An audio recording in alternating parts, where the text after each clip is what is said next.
The moment the valet said, "We'll park it right away, Mr. Wexler," Dana's smile cracked like a hairline fracture across glass.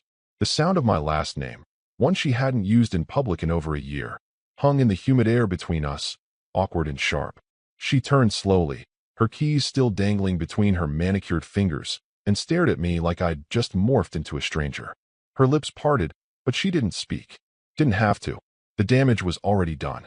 Just 5 minutes earlier, she had tossed her hair, stepped out of the car in her perfectly pressed tennis whites, and chirped to the valet, "He's not a member, just dropping me off." Like I was the hired help. A rideshare driver. She didn't even look at me when she said it, didn't hesitate. It wasn't a joke, either. Not even a smirk. Just dismissal, smooth and practiced, like she'd said it a dozen times before. And maybe she had. But this time, the lie didn't land. The young man in the red vest gave me one of those polite, glazed-over nods people reserve for nobodies, until his eyes focused, until recognition flared. His whole posture stiffened. His hand moved to his earpiece in that security gesture kind of way, and he whispered something I didn't catch. Dana didn't notice. She was too busy adjusting her bracelet and scanning for someone higher up the social food chain to wave at. But I noticed, and I smiled. Not smug, just quietly satisfied.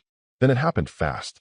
A manager in a navy blazer came trotting out from the entrance, followed by 4 staffers, 2 from the kitchen, 1 from groundskeeping, 1 I think was maintenance. I hadn't seen most of them in over a year. I didn't need to. I didn't even have a standing reservation anymore. That wasn't my role. But apparently, someone flipped the internal switch.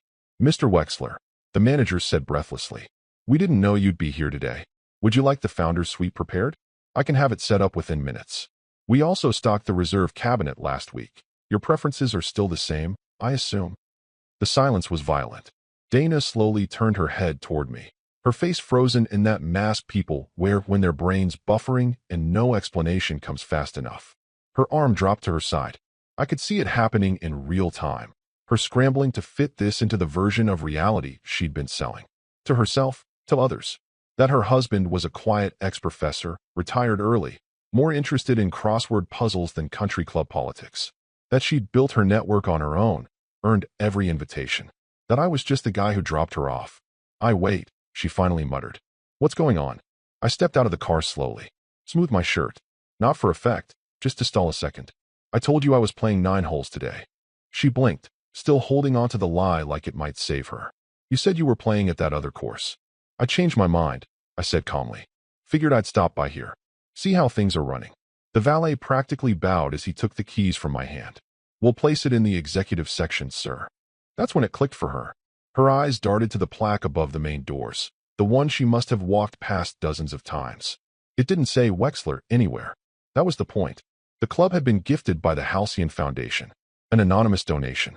Neutral, quiet, invisible.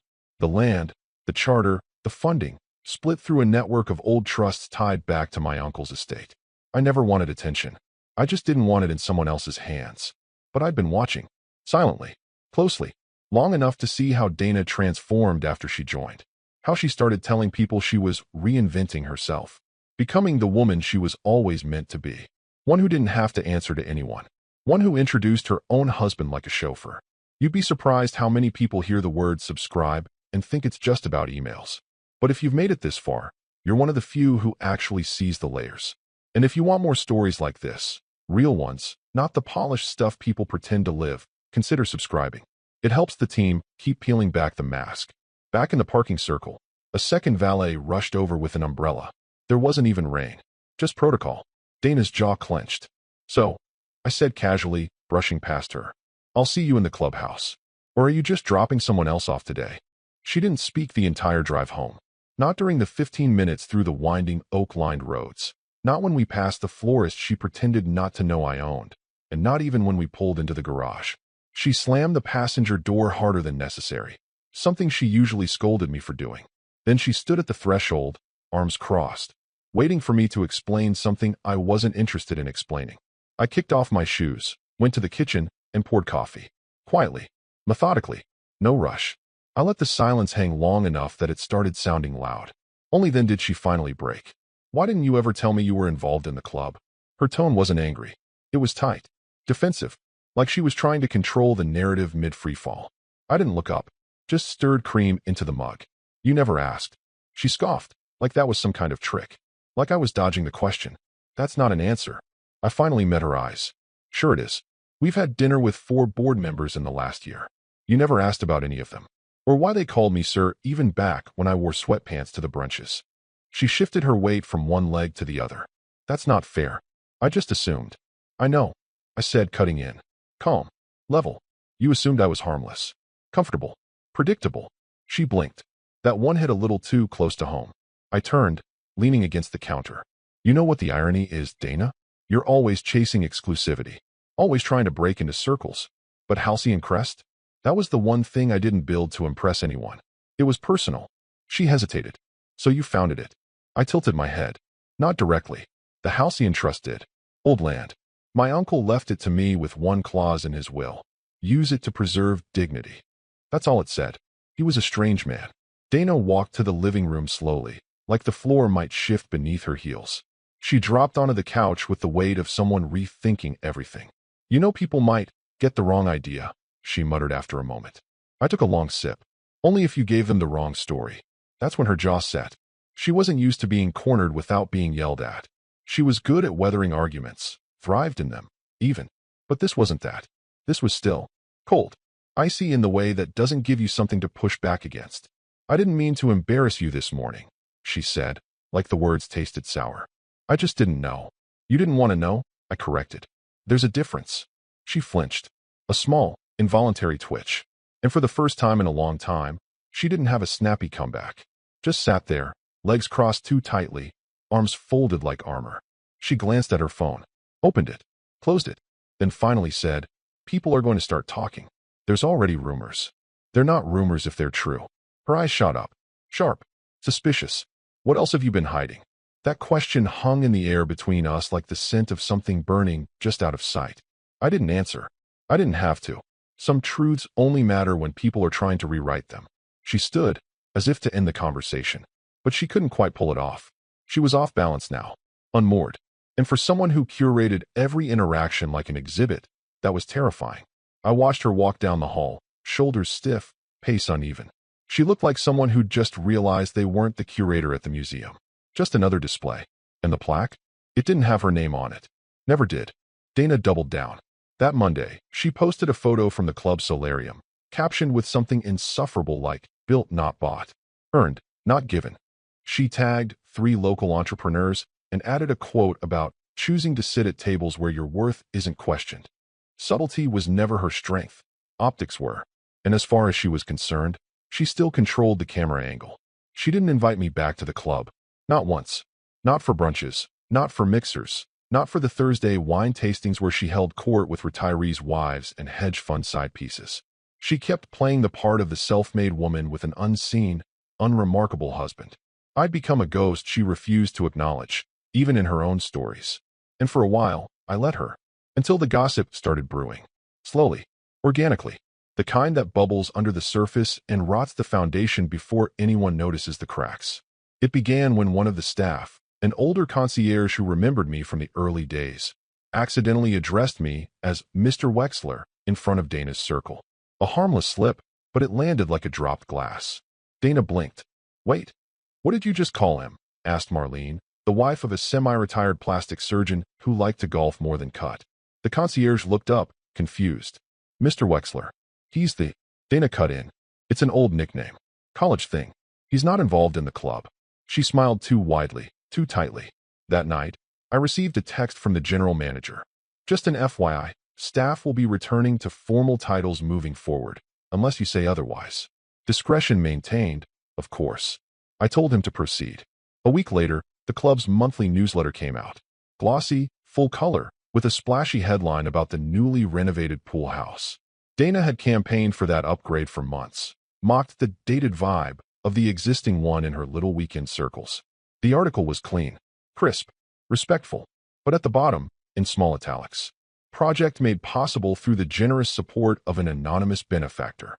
Anonymous, sure, but not invisible. Those who knew, and those who didn't, they started asking questions. Dana's confidence began to splinter under the weight of ambiguity.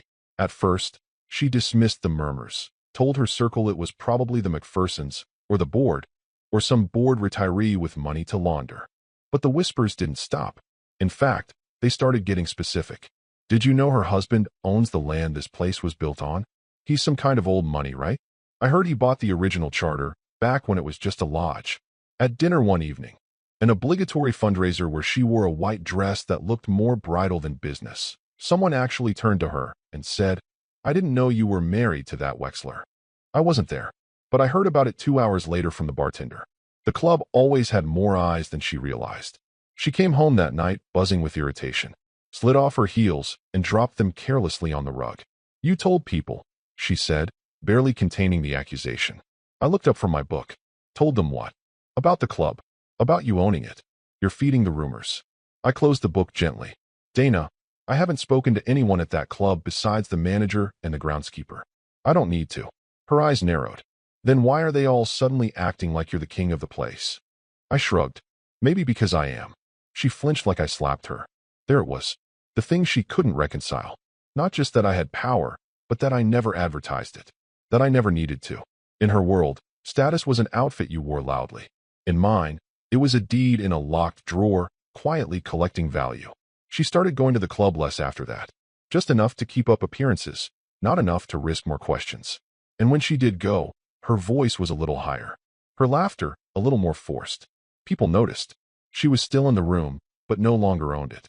A narrative once built so carefully, of independence, ambition, self-made elegance, was slipping out of her control like sand through ringed fingers. And the best part? I never had to say a word. It was supposed to be her night. The annual Halcyon Crest Winter Gala. The most exclusive event on the calendar. Invitation only, black tie, and absolutely dripping in curated opulence. Dana had spent weeks preparing. 2 fittings. 3 hair trials. She even posted a sneak peek of the dress to her private Instagram story, making sure only the right people saw it. The caption read, "Grateful to be seated among the builders of tomorrow." She included a rocket emoji because one of her guests that night was a startup investor with a vague interest in aerospace. She wasn't networking. She was hunting. She arrived alone, of course. Said her husband wasn't really into these scenes. That he preferred to support from the sidelines. A gentle way of saying he didn't matter. Her table was strategically arranged. A hedge fund partner. 2 corporate attorneys. A biotech exec who'd recently gone independent. And at the head, a retired senator whose family name still carried enough weight to open certain doors. Dana had engineered the seating plan through flattery and suggestions to the event committee, framing herself as the perfect host for an influential corner of the room. They were halfway through the second course when it happened. Dana was mid-sentence, something about scaling with dignity and the synergy between private capital and ethical innovation, when the event manager leaned in. "Ma'am," he said gently, "we've been asked to relocate you to a different table. Mr. Wexler will be joining us shortly." Her voice faltered. "I'm sorry, what?" "The seating adjustment came in this afternoon," he said. "Your table will be moving to the Founder's Circle." Founder's Circle? Not even a euphemism. The literal central table, reserved for legacy members, board executives, and whoever the club needed to keep very, very happy. Dana laughed. It came out brittle. "I think there's been a mix-up." "I'm not. My husband isn't on the board." The manager blinked once. "He doesn't need to be." She was still processing that when the doors opened. He walked in like he didn't need the room's permission. Black tuxedo, tailored sharp at the shoulders. He nodded at the senator, who rose before anyone else could.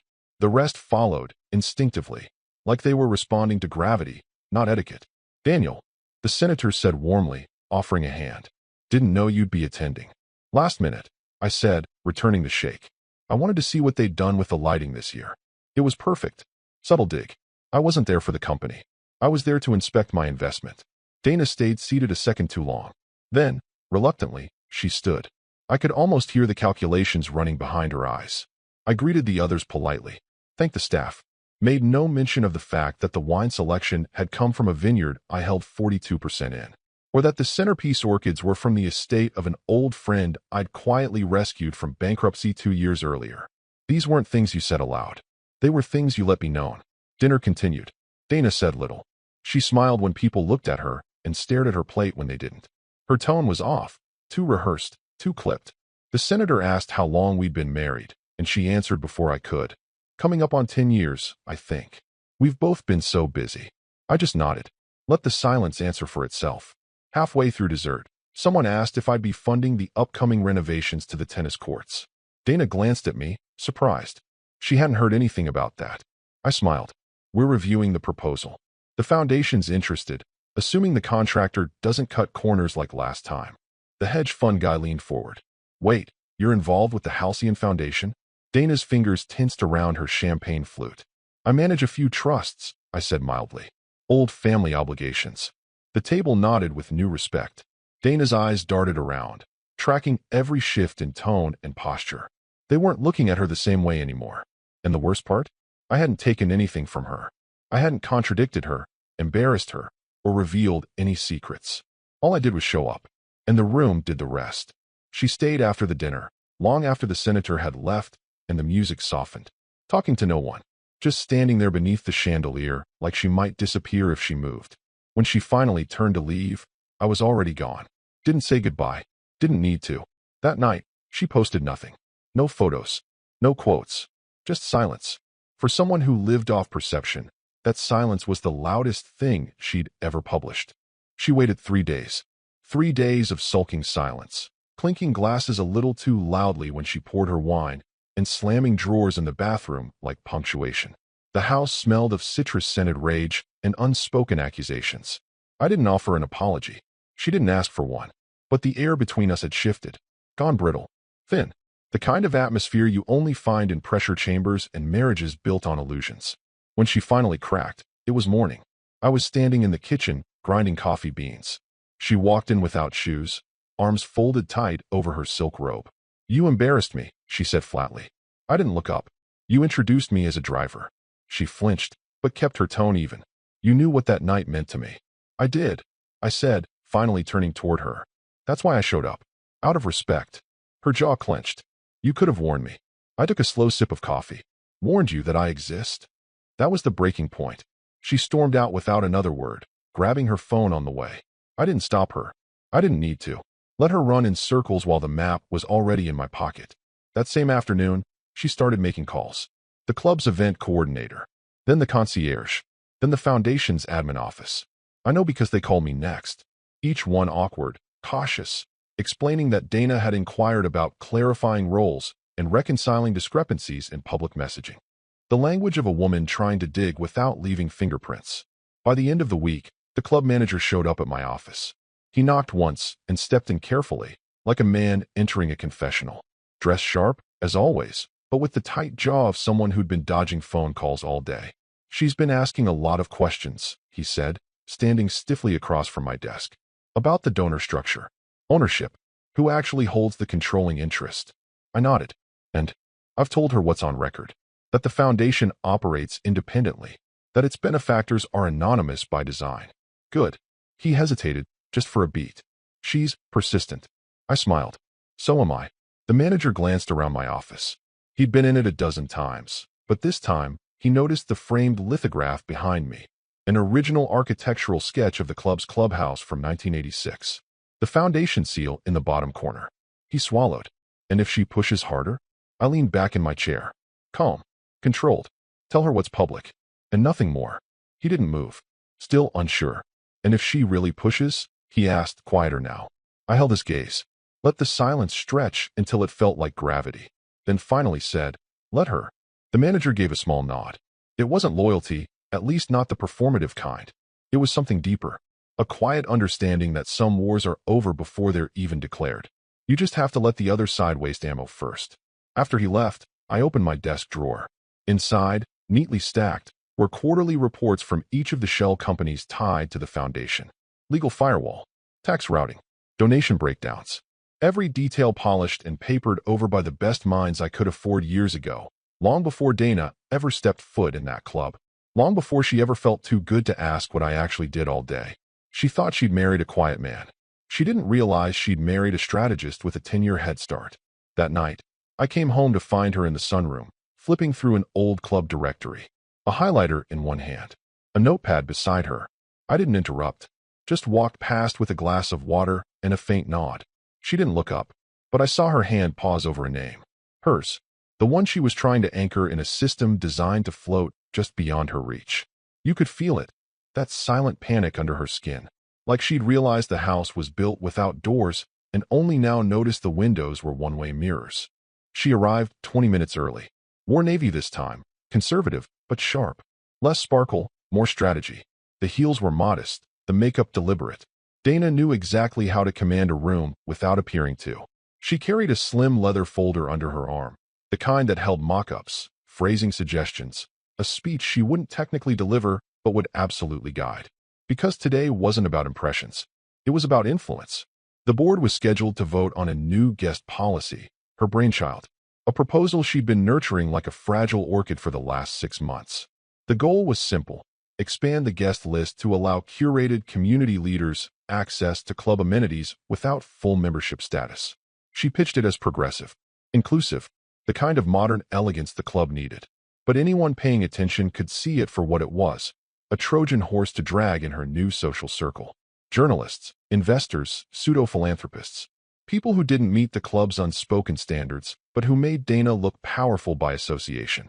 If passed, the policy would open doors, just not ones anyone could close again. She greeted each board member by name as they entered. Warm handshake, eye contact, gentle reminder of how excited she was for today's conversation. She even brought biscotti, homemade, or at least plated to appear so. But when the chairman walked in, the room shifted. He was older, sharper than he let on. The kind of man who used pauses like punctuation and rarely touched the coffee. Dana smiled at him, offered him a seat to her left. He nodded politely, but sat across from her instead. Everyone settled. Dana uncapped her pen, and then the chairman cleared his throat. "Before we begin," he said, voice measured, "we need to disclose a procedural matter." The room stilled. Chairs creaked. Our charter contains a clause, one most of us never have to think about. It was written into the Foundation's original bylaws and pertains to structural changes. Dana blinked. "I don't believe this proposal counts as structural." "It does," he said, without looking at her. "Any amendment to guest access policy is considered foundational, which means it requires written approval." She frowned. "From the board, yes. I've already spoken with." "Not from the board," he interrupted gently. "From the founder." The word landed like a dropped stone in a still pond. She laughed. "Once. Short and tight. With respect, the founder has been deceased for decades. Or is this about a ceremonial vote?" The chairman didn't answer. Instead, he reached down and set a folder on the table. Every eye turned toward it. It was slim, blue, leather-bound, sealed with a gold-embossed crest, subtle but unmistakable. He slid it forward and opened it slowly. Inside, a single page. A signature. "My signature. I do not approve," he read aloud. Silence. No one asked a follow-up question. No one checked the date. No one wondered how long I'd been looped in. Because they knew. They'd always known. My absence wasn't ignorance. It was intention. Dana's jaw flexed. "May I see that document?" The chairman slid it closer to her. She stared at the paper like it might catch fire. Then, without a word, pushed back her chair and stood. No dramatic exit. No flurry of papers. Just removal. By the time the board reconvened 5 minutes later, her chair was empty. Her biscotti untouched. Later, one of the board members, a woman Dana had once privately called decorative but harmless, leaned over and whispered, "I had no idea you were married to him." Dana didn't respond. She just kept walking, folder clutched tight to her side, as if it could somehow shield her from a truth she was only just beginning to understand. It wasn't just that I owned the land. It was that the very rules she tried to bend had been written in my handwriting. Years ago, in ink she never bothered to look for. She needed a win, badly. After the board vote debacle, Dana disappeared from the club for a week. Claimed she was focusing on bigger projects. Repositioning, as she called it.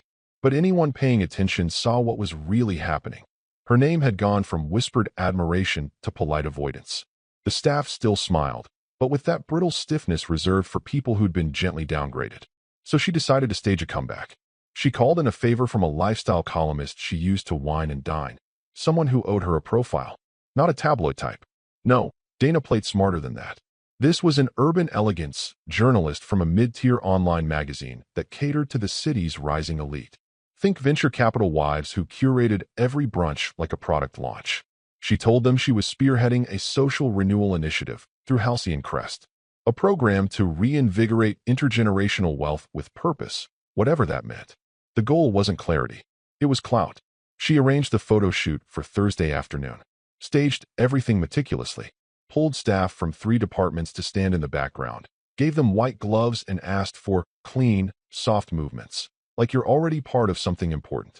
She posed by the pool with a hardcover notebook, near the tennis courts mid-handshake with a junior coach, even inside the founder's hall beneath the stained glass crest, tilting her head just right, as if it naturally belonged above her. The piece was titled, A New Vision for Legacy, Dana Wexler's Bold Initiative at Halcyon. It went live the next morning. Slick photos, glowing text, quotes that sounded hand-fed. We're not just building for today. We're restoring the promise of elegance with intention. The article mentioned the club 12 times, her foundation, which didn't exist, 4 times, and my name not once. It was almost impressive how thoroughly she tried to rewrite reality. And then came the letter, delivered by hand. Cream envelope, heavy paper, simple logo in the corner, the Halcyon Foundation, Legal Affairs Division. She read it once, then again, and the third time, slower. Her hand started shaking. Inside was a formal cease and desist, a list of violations, unauthorized use of private property for promotional purposes, misrepresentation of affiliation, trademark misuse, image exploitation, all footnoted, all bulletproof, all rooted in one key fact. The Halcyon Foundation was a closed charter nonprofit, with bylaws that hadn't changed since the day it was founded. Bylaws I wrote. Every clause, every protection, every quiet firewall designed to keep the club from becoming a stepping stone for people exactly like her. The last page of the letter quoted her own statements from the article. Highlighted. Annotated. Not for effect, just for clarity. It ended with a deadline. 72 hours to retract the piece and issue a correction. Or face formal litigation. No bluff. No heat. Just surgical control. She didn't call me that day. Didn't scream. Didn't storm into my office like she used to when a friend backed out of dinner or a dress didn't fit right. She just went quiet. But the ripple was immediate. By noon, the article was flagged as under editorial review. By 4, it was gone. At 6, the reporter posted an apology on her personal feed, citing miscommunications and unexpected legal complications. At 7, the club's group chat, yes, the one she pretended not to know existed, exploded. Wait, was she never actually working with the foundation? She posed under the crest? That's bold. Who do you have to be to get legal slapped by the club you said you were reviving? She stayed offline that night. No stories. No posts. Not even passive-aggressive quotes about resilience. I imagine she sat in the sunroom again. Maybe stared at the same notepad she'd used for her gala speech drafts. Maybe looked at her phone, considered dialing me, then put it down. But the message had landed. She tried to use the club as a platform, and discovered it was a fortress with walls I built and locked from the inside. And no amount of posturing could kick them down. The reservation was under her name. She made a point of that, as if using it one more time, Dana Wexler, would remind someone, maybe even herself, that it still carried weight, that there was something left to salvage, or control, or rewrite. The message she sent had been carefully worded. Let's talk. Just us. Somewhere neutral. And by neutral, she meant the club. We hadn't dined together there in over a year. Not since before the unraveling began. Not since before she stopped saying my name in public, and I stopped needing her permission to exist in her curated world.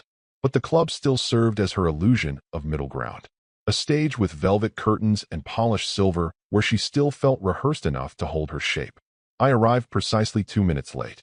Enough to disrupt her balance, not enough to be rude. She was already seated, hair swept up, makeup exact, dress black and architectural. Not soft. Intentional. Thank you for coming, she said, voice calm, rehearsed. I nodded once and sat. For the first time in a long time, we didn't open with complaints or apologies. There was no mention of board meetings, legal letters, whispered questions from staff. Just silence, until the waiter brought wine. She ordered for both of us. Something Italian. I didn't correct her. When the waiter stepped away, she leaned forward slightly, folding her hands on the table like a nervous candidate. We've drifted, she said slowly. I think we can both admit that. I let her continue. I know I've been distant. And maybe I overcorrected when I felt unseen. But this, she gestured vaguely, as if the air held our shared history. This wasn't all bad. We built something. We had moments that meant something. Maybe we just got lost in the roles. The roles. I raised an eyebrow. Driver and... She looked down. Just for a second. That was a mistake.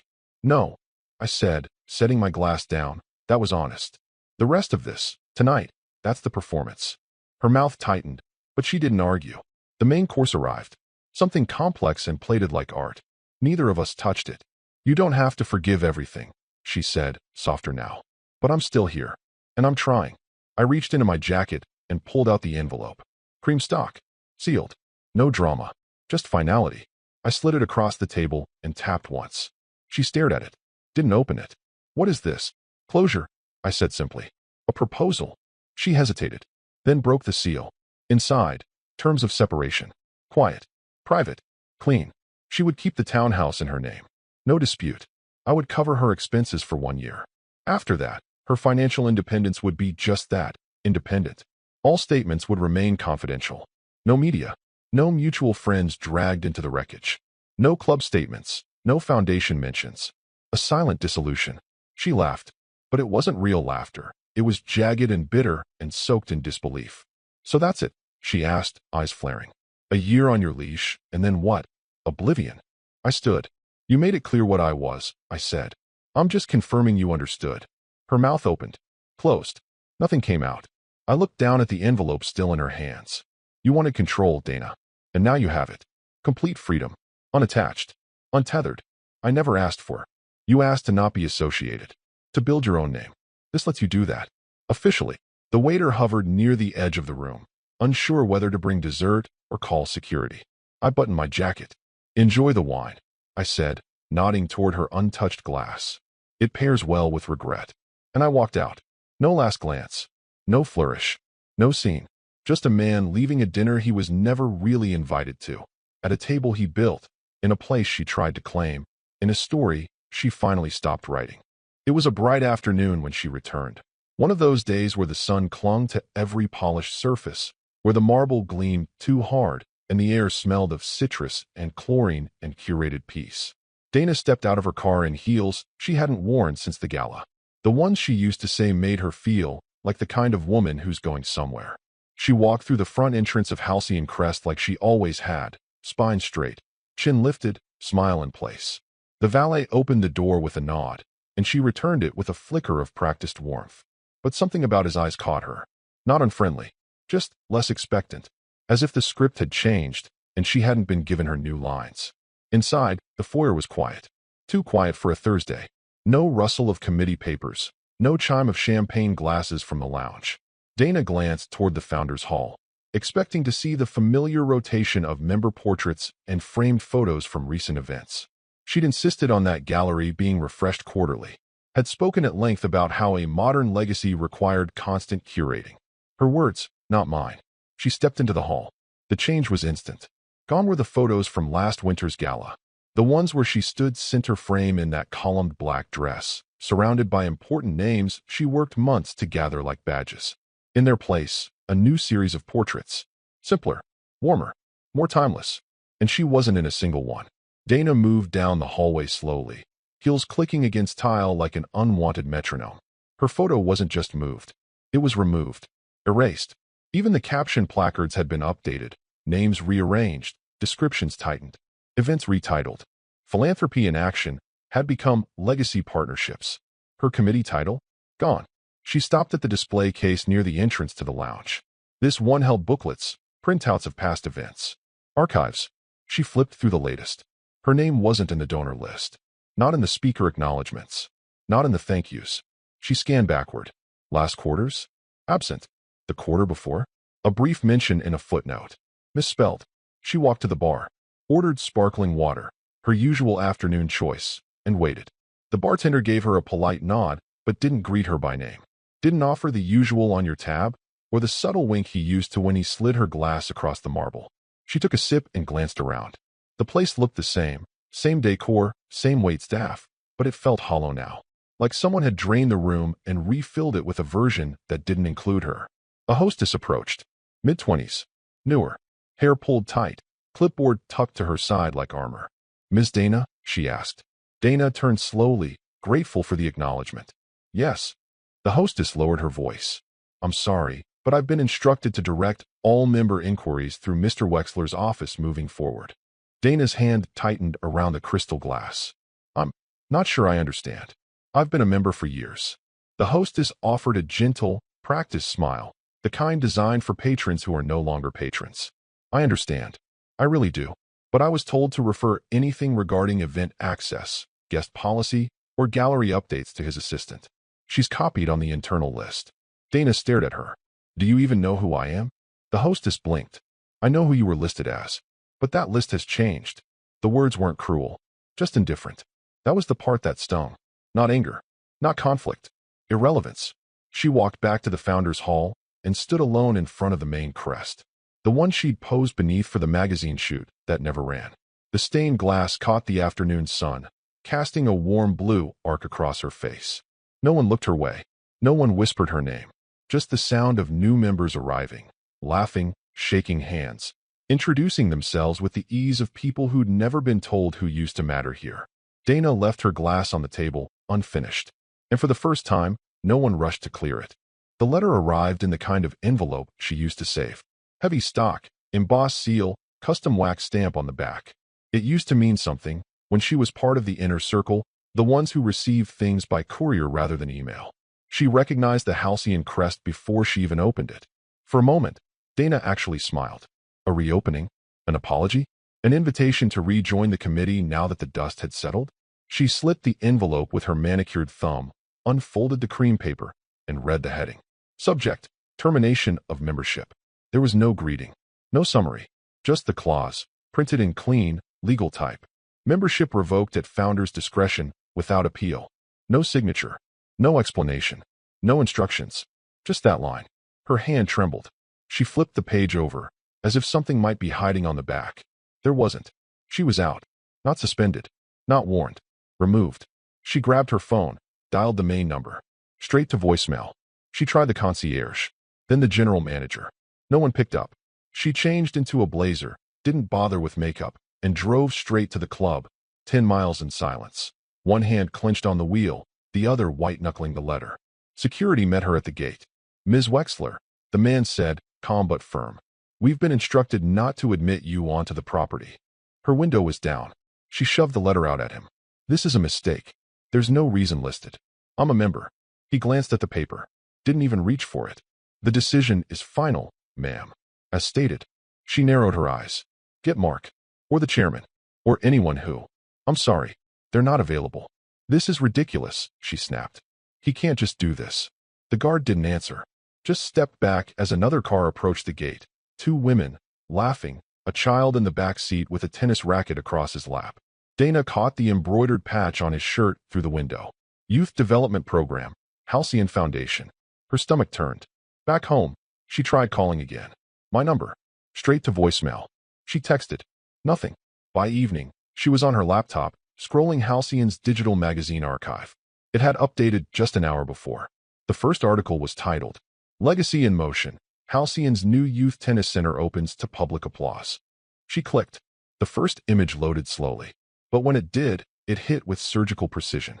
There I was, standing next to the ribbon, surrounded by a dozen smiling kids in fresh polos. I wasn't in a suit. No grand announcement. No speech. Just presence. The caption read, Mr. Wexler celebrates quiet milestones as Halcyon enters its next chapter, grounded in purpose, not performance. Her name didn't appear anywhere in the piece. Not as a donor. Not as a guest. Not even as a footnote. And as she scrolled, she saw the final paragraph. This new facility represents more than just a court. It's a statement of intention. That real legacy is built quietly, sustained consistently, and protected, always, from spectacle. No signatures. No quotes. Just my photograph, placed exactly where it needed to be. She stared at the screen until it blurred, then leaned back. Slowly, mechanically, she had played every card, chased every spotlight, worn the right colors, made the right alliances, smiled the perfect smiles. But she forgot one thing. You can't outshine what you never bothered to see. And in the end, she wasn't erased. She erased herself.